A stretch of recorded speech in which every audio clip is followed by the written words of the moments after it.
नमस्कार, बहुत स्वागत है आपका एबीपी गंगा में और मैं हूं आपके साथ आयुषी रेखी। बुलेटिन की शुरुआत एक बड़ी खबर के साथ करेंगे। लखनऊ से बड़ी खबर आपको बता दें, जहां 22 जनवरी को भाजपा की प्रदेश कार्य समिति की बैठक होने वाली है। प्रदेश अध्यक्ष भूपेंद्र चौधरी की अध्यक्षता में ये बैठक होगी। महामंत्री संगठन धर्मपाल सिंह समेत प्रदेश पदाधिकारी भी इस बैठक में शामिल होंगे और इसी के साथ साथ लोकसभा चुनाव 2024 को लेकर इस बैठक में मंथन किया जाएगा। भाजपा की राष्ट्रीय कार्यकारिणी बैठक में हुए मंथन पर भी चर्चा की जाएगी। तो 2 दिनों तक भाजपा की कार्यकारिणी की बैठक चली दिल्ली में, उसे लेकर भी माना जा रहा है कि 22 जनवरी को जो ये बैठक होने वाली है प्रदेश स्तर पर, इसे लेकर भी चर्चा की जा सकती है। और इसी के साथ साथ क्या तैयारी है 2024 को लेकर, उत्तर प्रदेश की क्या तैयारी है, इसे लेकर भी महामंथन किया जाएगा। प्रदेश अध्यक्ष इसमें मौजूद रहेंगे, संगठन महामंत्री भी इस बैठक में मौजूद रहेंगे।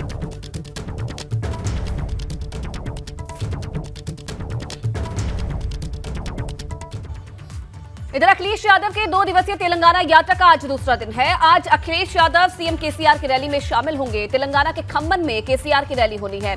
खम्मन में कांति वेलुगु के दूसरे चरण की शुरुआत होगी और मिशन 2024 की तैयारी में विपक्ष जुट चुका है। तीसरे मोर्चे को कैसे मजबूत करना है, इसे लेकर अखिलेश यादव का ये दौरा काफी अहम माना जा रहा है, जो कि 2 दिवसीय दौरे पर तेलंगाना पहुंचे हैं। और आज माना जा रहा है कि मुख्यमंत्री केसीआर की रैली जो कि खम्मन में होनी है, उसमें भी शामिल होंगे।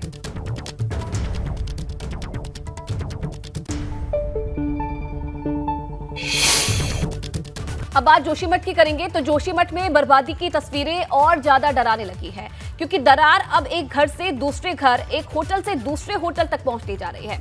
अब जोशीमठ को बचाने के लिए केदारनाथ प्लान बनाया जा रहा है, लेकिन लगातार बढ़ता खतरा सवाल उठा रहा है।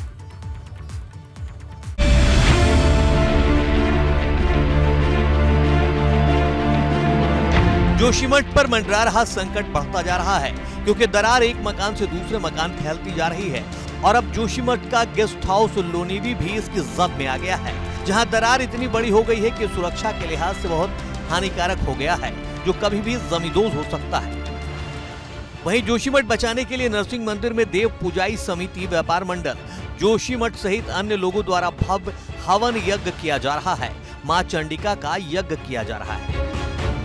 सरकार का दावा है कि वो लगातार लोगों को सुरक्षित स्थान पर पहुंचा रही है, लेकिन भाजपा नेता अपर्णा यादव के एक दावे ने सवाल उठा दिए हैं, जिनका दावा है कि जोशीमठ में जमीन धंसने के बाद लोग तो सुरक्षित स्थानों पर चले जा रहे हैं, लेकिन बेजुबान पशुओं को वहीं छोड़े जा रहे हैं। जो है ये सभी जितने भी वॉलंटियर्स दिख रहे हैं, मेनली इसमें अमित सहगल जी, यतेंद्र जी हैं और भी सारे लोग हैं और बहुत ही जुझारू रूप से जो है लगे हुए हैं। मैं समझती हूँ कि जोशीमठ का जो भी सिनेरियो है वो सभी को पता है।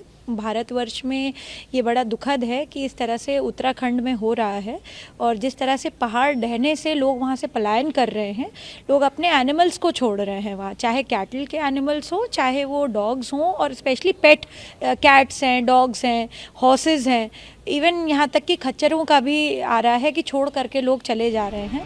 अब अपर्णा यादव की जीव आश्रय संस्था के तकरीबन 15 सदस्य जोशीमठ रवाना हुए हैं। वहीं अपर्णा यादव ने उत्तर प्रदेश और उत्तराखंड के मुख्यमंत्रियों को पत्र लिखकर इस काम में सहयोग मांगा है, लेकिन बड़ा सवाल ये है कि क्या जोशीमठ पर गहरा रहा ये संकट खत्म होगा।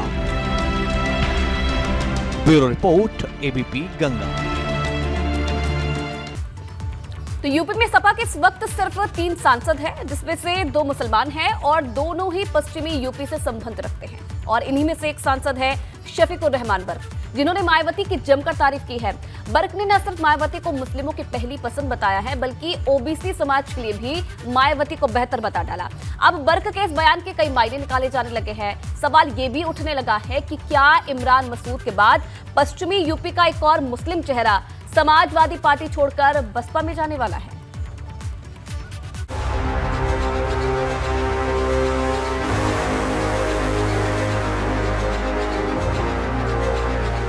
सपा सांसद शफीकुर रहमान बर्क के एक बयान ने यूपी की सियासत का माहौल गरमा दिया है।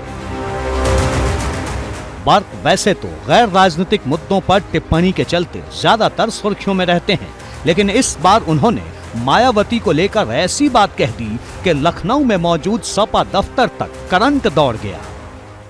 उन्होंने अपनी कौम के लिए ये अपनी बिरादरी के लिए उन्होंने काम किया है और फील्ड में जमकर काम किया है।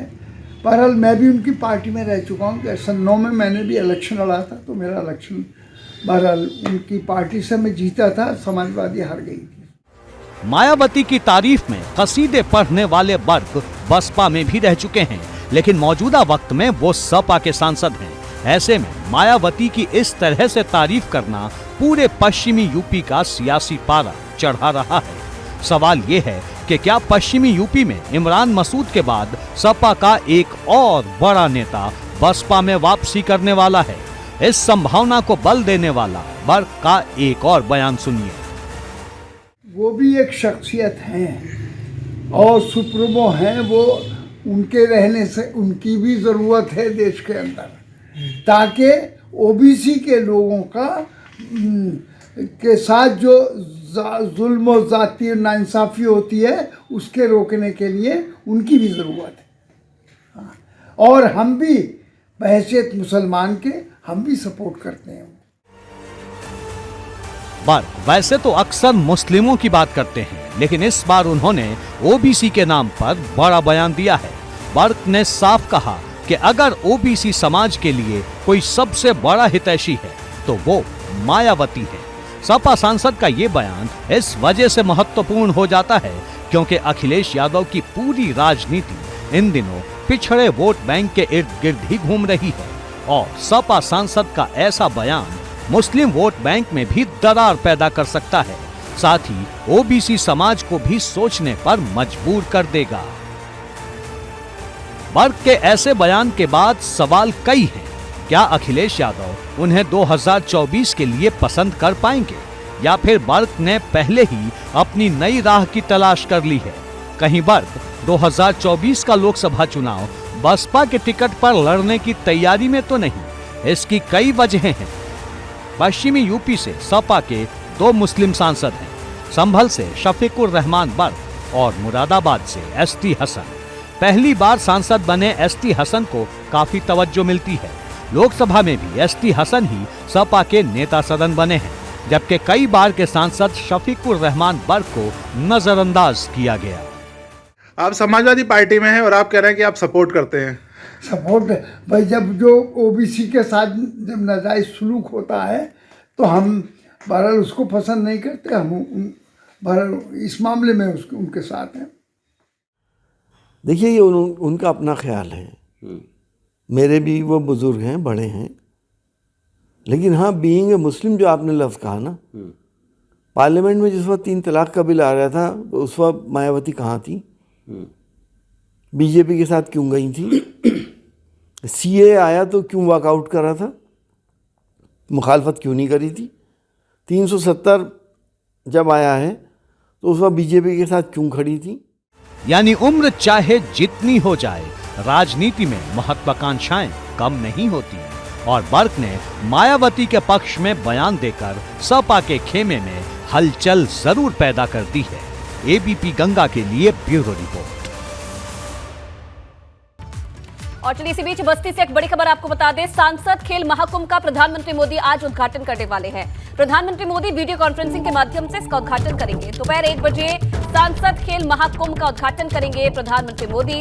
सांसद खेल महाकुंभ में सीएम योगी आदित्यनाथ भी शामिल होंगे और बस्ती में सांसद हरीश द्विवेदी इसका आयोजन कर रहे हैं। खेल महाकुंभ जिसका आज शुभारंभ करेंगे प्रधानमंत्री नरेंद्र मोदी, वर्चुअली इसका शुभारंभ करेंगे, जिसमें सीएम योगी आदित्यनाथ भी शामिल होंगे।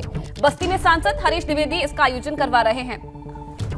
सांसद खेल महाकुंभ जिसका आज से शुभारंभ होना है और प्रधानमंत्री नरेंद्र मोदी खुद वीडियो कॉन्फ्रेंसिंग के माध्यम से इसका उद्घाटन करने वाले हैं। दोपहर 1 बजे का समय है जब इस महाकुंभ का उद्घाटन किया जाएगा और सीएम योगी आदित्यनाथ भी इस खेल महाकुंभ में आज पहले दिन शामिल होंगे। सीएम योगी आदित्यनाथ के साथ साथ जो कई सांसद हैं वो भी इस आज खेल महाकुंभ में शामिल होने वाले हैं। अगली खबर लखनऊ से है, जहां यूपी कांग्रेस कमेटी के कार्यालय पर आज बड़ी बैठक होने वाली है। कांग्रेस प्रदेश अध्यक्ष ब्रजलाल खाबरी के नेतृत्व में यह बैठक होगी। 26 जनवरी से शुरू होने वाली हाथ जोड़ो यात्रा पर चर्चा होगी और बैठक में कांग्रेस के पदाधिकारी भी मौजूद रहने वाले हैं। तो ये बड़ी जानकारी मिल रही है कांग्रेस को लेकर 26 जनवरी से हाथ जोड़ो यात्रा की शुरुआत होने वाली है, जिसे लेकर आज चर्चा की जाएगी। अब खबर लखनऊ से है, जहां नेपाल विमान हादसे का सीएम योगी ने संज्ञान लिया है। सीएम ने जनहानि की घटनाओं का संज्ञान लिया और हादसे में सहायता राशि की भी घोषणा की है। मृतकों के परिजनों को 5-5 लाख रुपए की सहायता दी जाएगी और विमान हादसे में सभी मृतकों को सहायता राशि की घोषणा सीएम की तरफ से की गई है। माखी कांड के दोषी पूर्व विधायक कुलदीप सिंह सेंगर को अंतरिम जमानत मिलने का विरोध अब तेज हो गया है। पीड़ित ने पत्र लिखकर सुप्रीम कोर्ट, राष्ट्रपति से लेकर पीएम और सीएम से गुहार लगाई है और केस के गवाहों को जान को लेकर खतरा भी बताया है। तो आपको बता दें कि बेटी की शादी को लेकर जमानत मंजूर हो गई है कुलदीप सिंह सेंगर की, और अब इस पूरे मामले को लेकर जो पीड़िता है उसने सवाल उठाए हैं। उन्नाव रेप केस में मुख्य आरोपी है कुलदीप सिंह सेंगर, जो कि उम्र कैद की सजा काट रहा है और अपनी बेटी की शादी के लिए जमानत अर्जी उनकी तरफ से दी गई थी, जो कि मंजूर हो गई है और अब इस पर पीड़िता की तरफ से सवाल दागे गए हैं। पीड़िता ने पत्र लिखकर गुहार लगाई है, पुलिस की निगरानी में बाहर रहे सेंगर, अगर बाहर रहता है तो पुलिस की निगरानी इस पर रहे, सेंगर को सीबीआई की कस्टडी में रखा जाए और हमारे सभी गवाह मार दिए जाएंगे। ये पीड़िता ने आशंका जताई है कि उसकी जान को खतरा भी हो सकता है, जो गवाह हैं उनकी भी जान को खतरा हो सकता है अगर कुलदीप सिंह सेंगर बाहर आता है तो।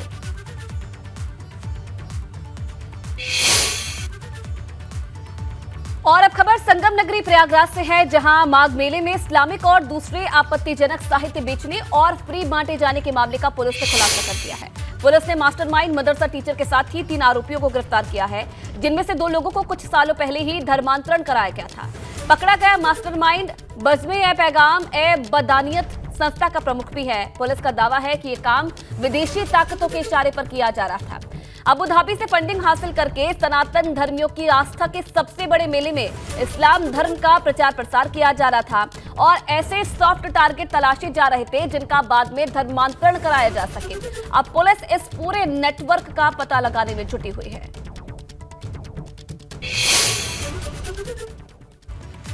तो यूपी निकाय चुनाव अभी टल गए हैं, लेकिन हर किसी के मन में सवाल है कि कार्यकाल खत्म होने के बाद मौजूदा मेयर पद पर रहेंगे या फिर नहीं। इसे लेकर यूपी मेयर काउंसिल ने सुप्रीम कोर्ट का रुख किया है।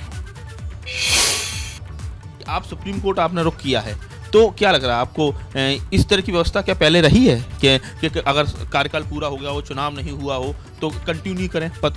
देखिए, ये स्थिति 2012 के चुनाव में भी उत्पन्न हुई थी और संवैधानिक स्थिति रही कि भाई नगर निगम का और मेयर का कार्यकाल पूरा होने के बाद तो आखिर व्यवस्था किसके ऊपर रहेगी।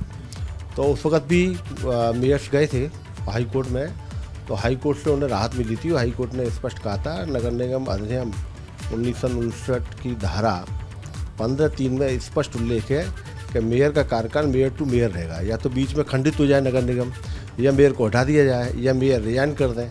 अगर ये तीनों चीज़ें नहीं होती हैं और मेयर पद पर हैं तो मेयर टू मेयर कार्यकाल माना जाएगा। ये हाई कोर्ट ने पिछली बार कहा और इसकी पुष्टि उत्तर प्रदेश सरकार ने भी उस वक्त पर शासनादेश जारी करके किया और 2012 के जितने मेयर थे उनका 1 वर्ष तक आगे तक कार्यकाल भी ये बढ़ा। उसी को लेकर उत्तर प्रदेश महापौर परिषद ने इसे गंभीरता से लिया। वहीं बागपत में किशनपुर बराल गांव के डीएवी कॉलेज इंटर में यूपी बोर्ड की परीक्षा शुरू होने से पहले ही एक कॉलेज में 10वीं और 12वीं के 111 परीक्षार्थियों को अभिलेखों में दिव्यांग बना दिया गया है, जबकि सभी बच्चे शारीरिक रूप से स्वस्थ हैं। यूपी बोर्ड से परीक्षा केंद्र की सूची कॉलेज पहुंची तो पूरा मामला पकड़ में आने के बाद अब कॉलेज में स्टाफ में हड़कंप मच गया है, जिसके बाद कॉलेज स्टाफ और शिक्षा विभाग के अधिकारी तकनीकी खामी को दूर करने में जुटे हैं। DAV inter college Kishanpur Baral में 106 बच्चों का भविष्य दांव पर लग गया है। यह इसलिए लगा है क्योंकि जब पिछले साल हाई स्कूल और इंटर में पंजीकरण बच्चों का परीक्षा के लिए किया गया तो यहां पर 106 बच्चों को एक लिपिकीय त्रुटि के कारण मूक बधिर दर्शा दिया गया, जिसमें 5 छात्राएं इंटर की हैं और 106 बच्चे हाई स्कूल के हैं। इस बात का पता उस समय चला जब कुछ महीने पहले यहाँ पर जो परीक्षा केंद्र घोषित किए गए थे उनकी लिस्ट यहाँ पर आई तो ये बच्चे जहाँ परीक्षा केंद्र गया था वहाँ से गायब मिले सूची से।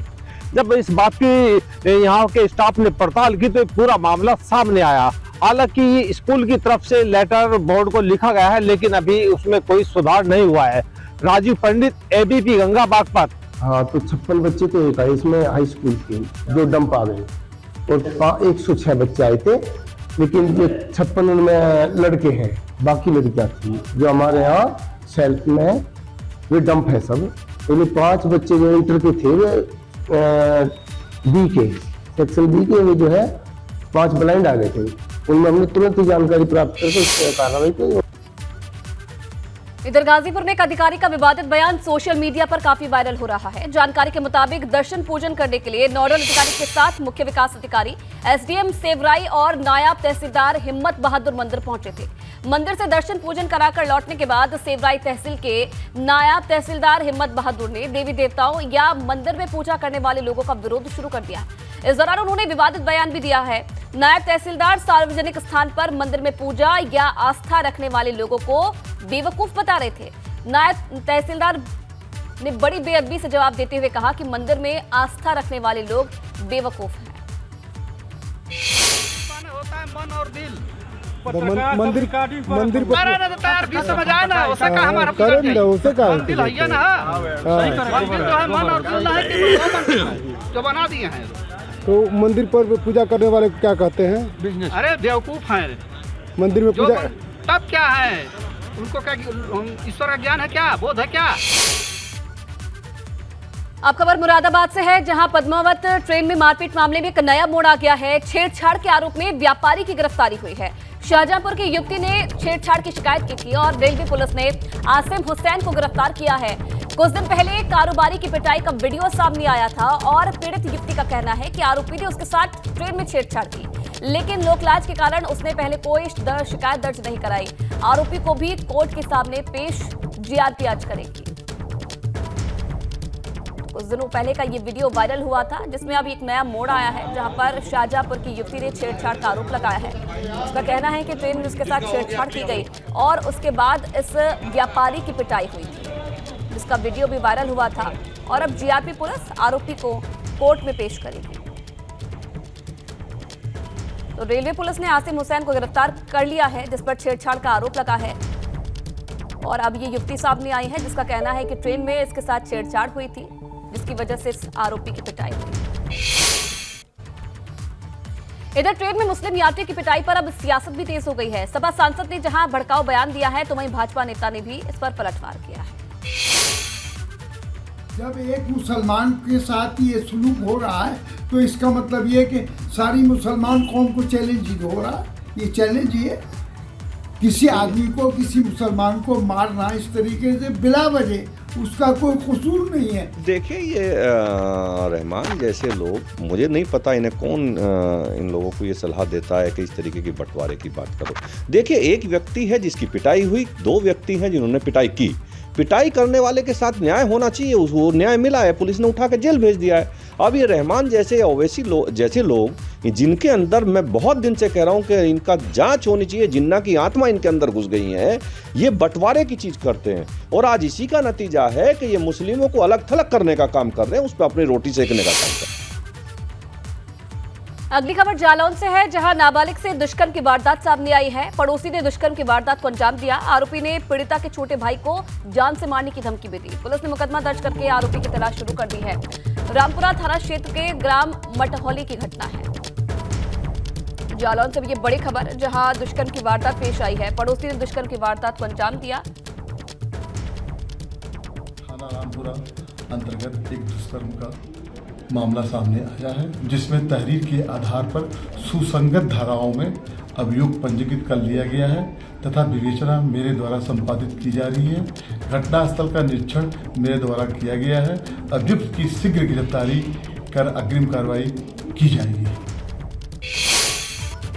वहीं सीतापुर में पुलिस ने सोशल मीडिया प्लेटफॉर्म पर एक नाबालिग लड़की के साथ अश्लील वीडियो साझा करने और चैट करने के आरोप में एक व्यक्ति को गिरफ्तार किया है। आरोपी की पहचान सीतापुर जिले के बिस्मा कोतवाली निवासी शोएब के रूप में हुई है। आरोपी के मुताबिक शोएब ने 14 साल के नाबालिग लड़की के साथ आपत्तिजनक वीडियो और चैट शेयर किए और इसके बाद पीड़ित परिवार ने शिकायत दर्ज कराई है। साइबर टीम हरकत में आई और आरोपी युवक की लोकेशन का पता लगा लिया है। पुलिस ने 25 वर्षीय आरोपी को गिरफ्तार कर लिया और उसके मोबाइल से आपत्तिजनक चैट के साथ साथ अश्लील वीडियो भी बरामद किया है और आरोपी के खिलाफ IT एक्ट के तहत मामला दर्ज किया गया है।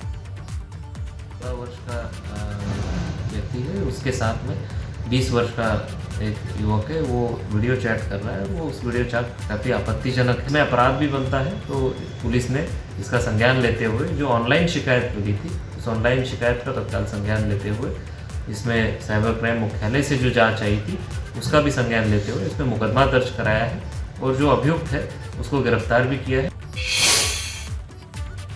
अब खबर इटावा से है, जहां जीआरपी पुलिस की लापरवाही सामने आई है। ट्रेन में बच्ची के साथ दुष्कर्म की वारदात पेश आई है और रेलवे के सफाई कर्मचारी ने दुष्कर्म किया। जीआरपी अधिकारी ने मामले की पुष्टि की है। आरोपी सफाई कर्मी हिरासत में ले लिया गया है। आपको बता दें कि घर से नाराज होकर नाबालिग भागी थी, जिसके बाद ट्रेन में उसके साथ दुष्कर्म की वारदात को अंजाम दिया गया। यह था कि उसकी 14 साल की बच्ची के साथ जो है रेप की घटना जो है वो हुई है। इटावा रेलवे स्टेशन पे एक ट्रेन के अंदर जो है, जो खड़ी ट्रेन थी उसके अंदर उसके साथ जो है गलत काम जो है वो हुआ है। जैसे ही महिला के द्वारा बताया गया था, तत्काल मुकदमा जो है वो सुसंगत धाराओं में पंजीकृत किया गया था और पंजीकृत करके जो भी इसमें अभियुक्त था, अभियुक्त को अरेस्ट किया गया है। अब खबर प्रतापगढ़ से है, जहां तेज रफ्तार बाइक ट्रक में पीछे से टकराई। बाइक सवार 3 युवकों की दर्दनाक मौत हो गई है और बाइक पर बैठे तीनों युवकों ने दम तोड़ दिया। मेडिकल कॉलेज में डॉक्टरों ने इन्हें मृत घोषित कर दिया है। इसी के साथ पुलिस ने तीनों के शवों को पोस्टमार्टम के लिए भेज दिया है। अंतु थाना क्षेत्र के ककराहा मोड़ का ये मामला है और ये मौके की तस्वीरें भी आप देखिए। मेडिकल कॉलेज में डॉक्टरों ने हालांकि इन तीनों को मृत घोषित कर दिया है। और नोएडा से अगली खबर है, मेट्रो के सामने कूदकर नाबालिग ने आत्महत्या कर ली। गोल्फ कोर्स मेट्रो स्टेशन पर 16 साल के किशोर ने जान दे दी। लक्ष्य नाम के नाबालिग किशोर ने आत्महत्या कर ली है। नोएडा के सेक्टर 39 थाना क्षेत्र की घटना बताई जा रही है।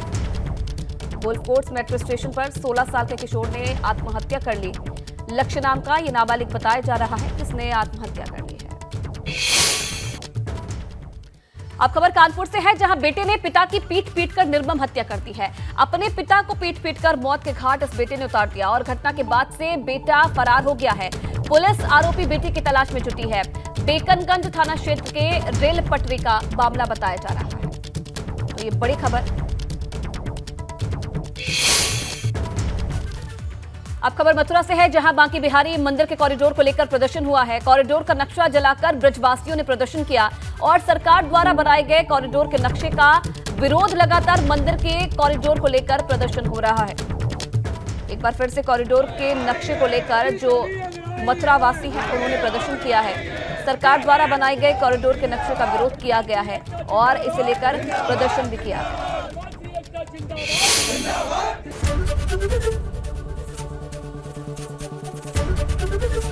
एबीपी गंगा, खबर आपकी, जुबान आपकी।